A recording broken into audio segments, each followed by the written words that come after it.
14th August 1947. It was 27th Ramzan according to Islamic calendar. This was the day when the dream of Allama Iqbal was materialized.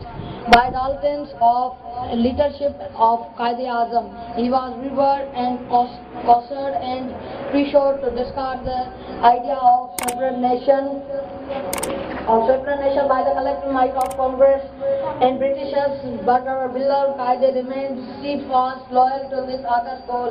It is very painful that people raise question why we got independence. We were much better under the tutelage of Britishers. When I hear this phrase, I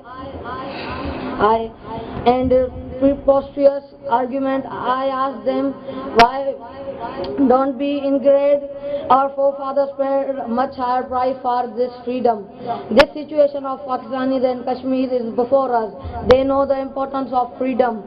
That how does it feel to breathe in sojourn and liberated country. We must not abuse the forefathers sacrifice of our forefathers by saying that why we got independence. Thank you.